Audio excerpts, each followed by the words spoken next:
¿Cómo están mis queridos hermanos? Que Dios les bendiga y amigos.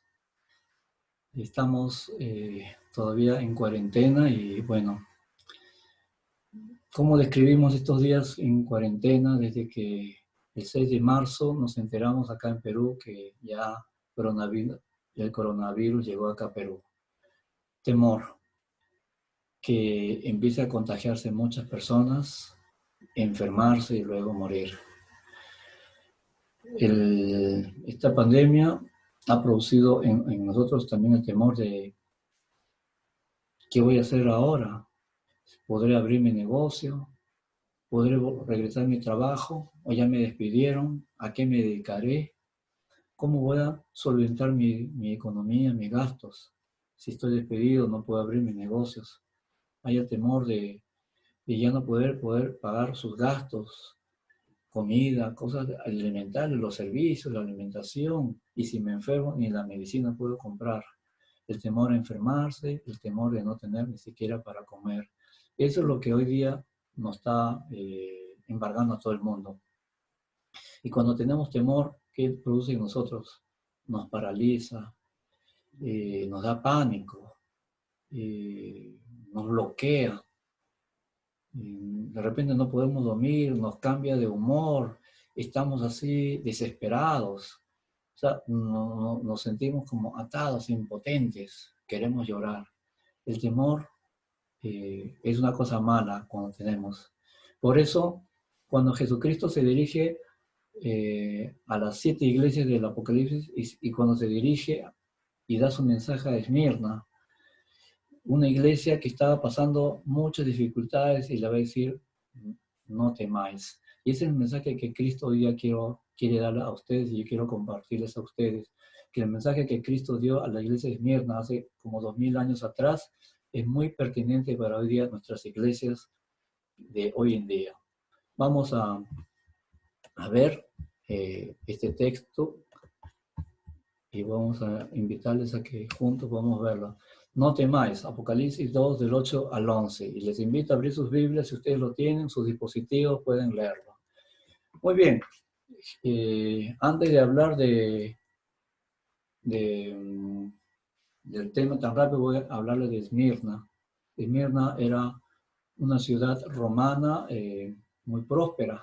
Estaba afincada en una bahía donde era el paso hacia Roma de Persia, podía pasar por Esmirna, Roma, ¿no? Y ahí podía también cruzar la India y también Persia, la India y Roma.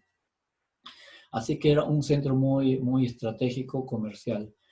Y bueno, era un centro también de tipo religioso, porque se ganó el derecho en el año 26 a.C., el derecho de poder construir y tener el templo a Tiberio el César, que aquel entonces los emperadores empezaron a creerse dioses, construirse templos y exigir adoración.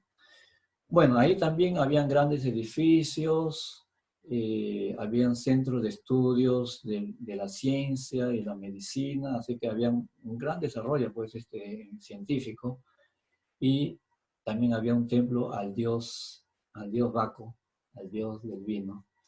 Así que podemos decir que Esmirna era una ciudad muy próspera. Próspero como muchos de nuestro país del mundo, en Estados Unidos, Europa hoy en día, y Perú también estuvimos así creciendo pujantemente, de ahí que muchos inmigrantes de otros países han empezado a venir a Perú. Pero sin embargo, dice, vamos a ver el texto, miren lo que dice, bueno, esta iglesia de Esmirna posiblemente fue fundada por el apóstol Pablo en la década de los 50. No sabemos quién lo fundó necesariamente, posiblemente fue Pablo. Bueno, Jesucristo se dirige a la iglesia de Esmirna y da este mensaje, ¿no? Jesucristo ya muerto y resucitado, y a través de un ángel, un mensajero, le da este mensaje al encargado de la iglesia de Esmirna y le dice, yo conozco tus obras y tu tribulación y tu pobreza. Jesucristo sabe de la situación de Esmirna. Estaba pasando tribulación. Ustedes saben, de que como era un centro religioso, los cristianos de Esmirna estaban siendo, diríamos, oprimidos, exigidos cada año, o adoras, exigidos a postrarse y adorar a César, o adorar a Jesucristo como su Señor, o decirle a César era su Señor, o decir Cristo era su Señor. Y por causa de su fe, de su fidelidad, muchos decidieron sufrir la persecución y encarcelamiento. De las 7 iglesias que Jesucristo se dirige, a todos los reprocha casi, por las cosas malas que había hecho, y también lo elogia por las cosas buenas. Pero solamente 2 iglesias que no le reprocha nada, es la iglesia de Esmirna y la Filadelfia. Y dice, no les reprocha nada, más bien las describe lo que estaba pasando. Era una iglesia que estaba sufriendo tribulación y estaba pasando pobreza. Hoy en día nuestras iglesias que no podemos reunirnos, estamos pasando también pobreza económica, ¿no? No tenemos recursos económicos. Y miren qué estaba pasando. Por causa de la fe estaban siendo perseguidos, encarcelados. Y cuando ellos salían, pues le habían saqueado, robado, no tenía cómo subsistir muchas personas. Muchas habían sido afectadas. Hoy en día muchos cristianos en el mundo también están pasando la misma cosa. Cristianos en los países en donde no se deja predicar el evangelio, países comunistas, dictatoriales, o donde hay muy radicalismo, hay una religión oficial como el islamismo, donde se prohíbe el cristianismo predicarse y difundirse a los musulmanes, que se pueden reunir ahí, pero no se puede predicar a otros. Entonces, hoy en día también los cristianos están siendo atribulados, perseguidos. Nosotros los que vivimos en países occidentales no tenemos, democráticos, no tenemos tal vez ese tipo y no vivimos bajo regímenes dictatoriales. Pero también estamos bajo un tipo de régimen, un tipo de tribulación por causa de nuestros valores, nuestras creencias. Hoy en día nosotros los cristianos tenemos valores que predicamos y enseñamos a nuestros hijos, en las iglesias. Y hay cosas que la Biblia nos enseña claramente que es pecado. Y entonces, al ser predicado de nuestros valores, al estar en contra del aborto, al estar en contra del homosexualismo, al estar en contra de matrimonios entre el mismo sexo, al estar en contra de la ideología de género, entonces hemos sido atacados porque somos religiosos, por predicar cosas que ya han pasado de moda, y por causa de nuestra fe, algunos hemos sido afectados en nuestro centro de estudio, en trabajo, hemos sido marginados, discriminados. Ese es un tipo de tribulación que algunos estamos pasando. Muchos congresistas que están en distintos países están como atados y no pueden de hablar. Si hablan abiertamente de sus convicciones religiosas o sus valores, les dicen que ese es religioso, que no meter la política con la religión. Y entonces estamos muchos legisladores, periodistas, profesores, profesionales y hasta pastores como amordazados. No podemos hablar libremente. Y entonces eso está pasando hoy en día en nuestros países. Y dice que Esmirna, volviendo a Esmirna, estaba en pobreza, pero por otro lado dice que si bien en cuanto a lo material era pobre, en cuanto a lo espiritual era rico. Era rico, obviamente, no era rico materialmente, pero sí espiritualmente. Seguidamente vamos a hablar, Jesucristo le va a decir que habían quienes blasfeman, dice, yo conozco que hay quienes blasfeman, los que dicen ser judíos y no son, sino son sinagoga de Satanás. Lo que estaba diciendo que habían, ustedes saben que en Esmirna había una comunidad de judíos de religión, y que estaban en contra del cristianismo, anticristianos, antiprédica del cristianismo. Y ellos comenzaban a blasfemar, decir ahí en sus sinagogas, se predicaba, enseñaba, más que estudiar la palabra, se atacaba el cristianismo, así que eran como era como sinagoga de Satanás, donde se hablaba contra las enseñanzas de Jesucristo. Y ellos estaban en contra del cristianismo, ahí en Esmirna, obviamente, y ellos blasfemaban. Y hoy en día nosotros los cristianos también somos atacados por causa de nuestra fe. Sigamos. Jesucristo pues describe que hoy día la iglesia cristiana estamos sufriendo de alguna manera u otra. Así encarcelados, torturados, hasta matados, y otros somos marginados, discriminados, eh, atados, amordazados en nuestras bocas para opinar. Pero Jesucristo, ¿qué nos va a decir hoy día? Dice, no temas en nada lo que vas a padecer. Y aquí el diablo echará a algunos en la cárcel, como dice, en la cárcel para que seáis probados y tendréis tribulación 10 días. Primero que quiero decirles que Jesucristo dice que no temas en nada lo que vas a padecer. No está diciendo Jesucristo, le está diciendo a la iglesia de Esmirna, no le estaba garantizando ni prometiéndole que no vas a sufrir. Sí vas a sufrir. Ser cristiano, creer en Jesucristo, no nos exime de sufrimiento. Sí vas a padecer, pero no temas en nada que vas a padecer. O sea, es posible que nosotros suframos por causa de nuestra fe. Hoy siempre uso un ejemplo del padre con el hijo. Me gusta porque eso nos refleja, nos muestra cómo era el amor de Dios, cómo es nuestra relación con Dios. Imagínense un niño caminando con su papá en la calle.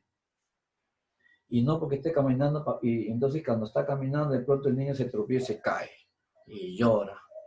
No porque el niño esté con papá, significa que no se va a caer. Claro que se puede caer.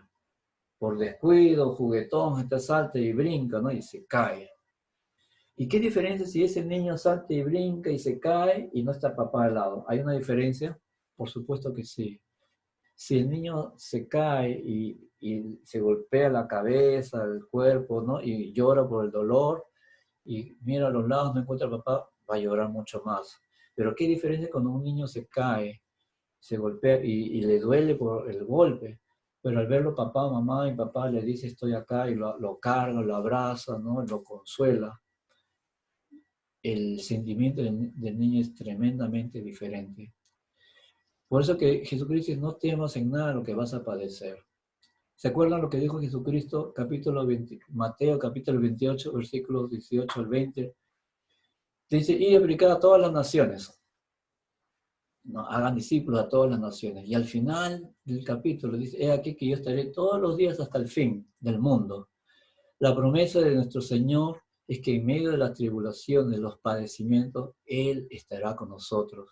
Y cuando nuestro hijo se cae, se golpea, y estamos al lado, el niño no se siente consolado simplemente porque papá está cerca y lo consuela, lo conforta. No para decirle no va a pasar nada, no te vas a caer si estás conmigo. Sí podemos caernos, sí podemos golpearnos, sí podemos morir, sí podemos enfermar, sí podemos tener problemas económicos. Claro que sí, pero Él estará con nosotros. Dice, he aquí que el diablo echará a alguno de vosotros en la cárcel para ser probado y tendréis tribulación 10 días. Básicamente esta parte que he puesto en rojo simplemente está diciendo que la tribulación, el sufrimiento, que muchas veces que vamos a sufrir por ataques, claro, va a ser fortalecido y probado nuestra fe como un crisol, ¿no? Es como el oro que se le mete fuego a todo para quitar las partículas impuras y quedarse como oro puro. Vamos a ser probados, ¿no? Y acrisolados, ¿no? Vamos a ser así más valiosos mientras más nos quemamos, más somos probados. Nuestra fe también. Pero nos dice que esa tribulación, esos sufrimientos, esas dificultades, no será eterno. Tendréis tribulación por 10 días. No se está diciendo que va a ser eternamente, por miles de años. Será pasajero, básicamente lo que quiere decir, ¿no? Así es que Jesucristo seguidamente dice, sé fiel hasta la muerte y yo te daré la corona de la vida.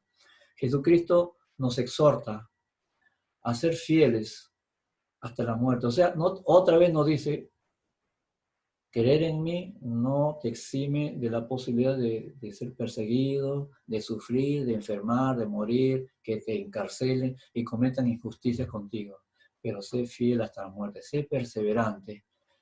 Y ante esa perseverancia, entonces somos locos los cristianos, somos masoquistas.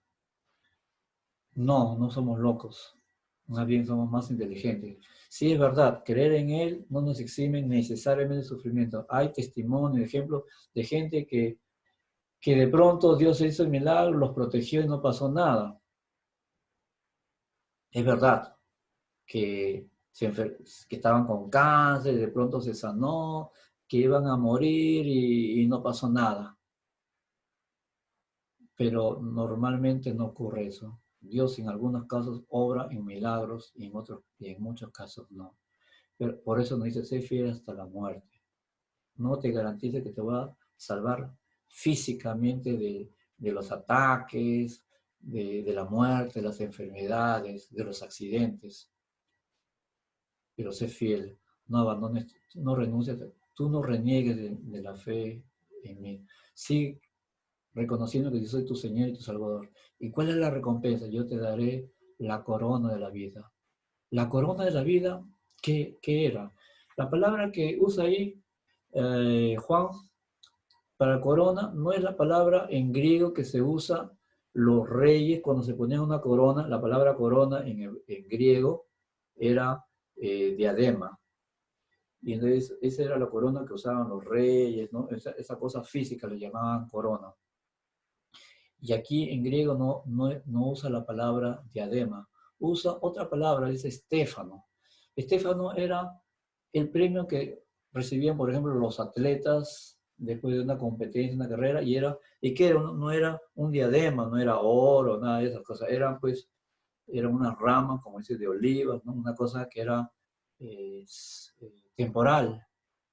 Entonces, ¿por qué la gente, los atletas corrían en vez de un diadema, era por un estéfano, ¿no? Algo así?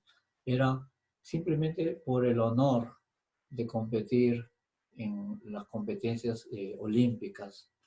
La corona de la vida es el regalo que Dios nos da por ser fieles de tener la vida eterna. La corona de la vida es la recompensa que Dios nos da de perseverar hasta el final y Él nos dará la vida eterna. La vida eterna es un regalo de Dios, pero Dios quiere que perseveremos.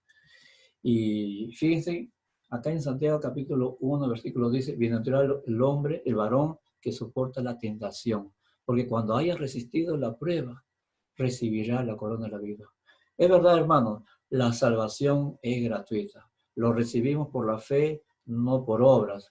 Pero por algún motivo hay varios versículos muchos versículos que nos hablan de la necesidad de persistir, que si bien somos salvos por la fe, de alguna manera hay una teología y muchos textos que nos dicen que tenemos que perseverar. No quiere decir que la salvación no está así, que lo podemos conservar. Es como un carro, está ahí, y si tú no le das un mantenimiento, se va a oxidar, se va a echar a perder el carro y se malogró las máquinas, los carros, las computadoras. Es un regalo que no da, pero tú tienes que darle el mantenimiento, cuidarla, conservarla. Tenemos que conservar nuestra salvación. ¿Y eso cómo se conserva? Resistiendo, persistiendo, conociendo más la palabra de Dios, participando en las reuniones de oración, buscándole a Dios diariamente en la palabra de Dios, teniendo comunión con los hermanos, participando en los grupos, no aislándote, no estando lejos del Señor. No solamente decir que ya creo en el Señor y está suficiente. Dice que soporta la tentación y haya resistido, recibirá la corona, el estéfano de la vida, que es la vida eterna, a los que le aman. No están diciendo que va a recibir corona solamente el que llegó primero, el más rápido, el que hizo más obras, el que hizo más cosas, no. Simplemente Dios ha prometido la corona de la vida, la eternidad, a aquellos que le aman, que están, y cuando uno ama a alguien, le es fiel. Es como una pareja de esposos. No es si es que es buen cocinera ella, es buen trabajador, sabe arreglar todas las casas, es bien educado, hay muchas cosas, fallas tiene la pareja. Pero lo más importante es que ellos se amen, por más que seamos perfectos. Y Dios sabe que no somos perfectos, pero Dios quiere que nosotros le amemos. Y al amar a Dios, vamos a serle fieles. No vamos a poner otra cosa antes que Dios que amarle, que el dinero, que el trabajo, que los amigos. Vamos a poner a Dios en primer lugar. Jesucristo, el mensaje de Esmirna lo va a decir: el que tiene oído, oiga, el Espíritu dice a las iglesias. O sea, escuchen ustedes, el que venciere.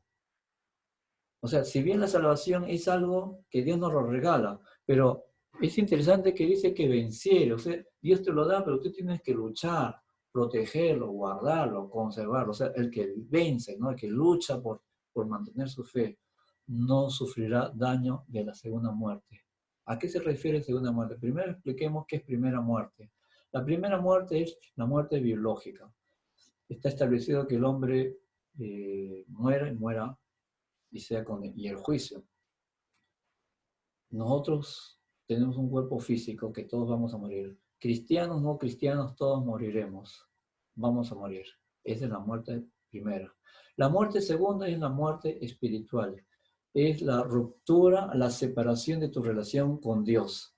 Esa es la muerte segunda. La muerte segunda es nuestra condición espiritual, sí, de alejamiento, y es el infierno. Es donde la Biblia describe que vamos a sufrir fuego y azufre. En estos textos bíblicos, fíjese, 26, 14, 21 y 18, describe la muerte según un lugar donde vamos a sufrir aquellos que han rechazado a Jesucristo como su Señor y Salvador. Y esa separación, ese sufrimiento espiritual y también hasta físico, esa condenación no y eterna, no temporal. Uno cree que se suicida, se mata y no, ahí va a haber una condenación eterna. Y entonces, esa es la muerte segunda. Hoy en día, como inicié antes del sermón, todos tenemos temor. Temor a que nos enfermemos y luego moramos. Temor a que nos asalten, nos hieren, nos maten. Tenemos temor a morir de hambre, morir de enfermedad, por un crimen. Tenemos la muerte. Miren lo que dice Jesucristo cuando estaba en vida. Dijo: no temáis a los que matan el cuerpo, al asesino, al coronavirus, a la economía, por no tener plata. No temáis a los que matan al cuerpo, más el alma que no puede matar. Temed más bien a aquel que puede destruir el alma y el cuerpo en el infierno. Mis queridos hermanos, no teman tanto a la muerte física, a la muerte de la economía, ¿no? Al crimen que pueda haber, por supuesto. Yo también tengo temor, por eso ando con cuidado, ¿no? Andamos con mascarillas, ¿no? Con el gel, cuidando los lugares peligrosos. Pero no podemos vivir encerrados. No es que vamos a vivir eternamente, no nos va y estar encerrados toda la vida, nunca salir a la calle para evitar ser robados, enfermados. No, no podemos llegar a ese punto. O sea, no hay que temer tanto eso, porque mata el cuerpo, sino más bien el que mata el alma. ¿Y qué mata el alma? Es nuestra indiferencia a Dios, nuestro alejamiento a Dios, en no creerle, en no tener a nuestro Señor como en primer lugar, tener a otras cosas que mata el alma. ¿Qué cosa es? Amar a otras cosas más que a Dios, el dinero, la economía, tu trabajo, tu fama, tu poder, la diversión, los amigos, más que a Dios. Eso es lo que mata el alma. Más bien, eso es lo que... entonces, más bien debes tener porque el que destruye el alma y el cuerpo que nos va a llevar al infierno. Que Dios, y bueno, dice Apocalipsis 2:11 dice: el que venciere, entonces no sufrirá la muerte segunda. O sea, si nosotros nos mantenemos fieles al Señor, luchamos hasta el final, que no sin necesariamente ser el primero, simplemente terminar bien, no sufriremos la muerte segunda. Y quiero terminar con el último texto bíblico que dice: en el amor no hay temor, sino que el perfecto amor echa el temor, porque el que temor lleva en sí castigo, de donde el que teme no ha sido perfeccionado en el amor. Que Dios les bendiga, hermanos, y que cambiemos de actitud y no temamos. Que el Señor los bendiga.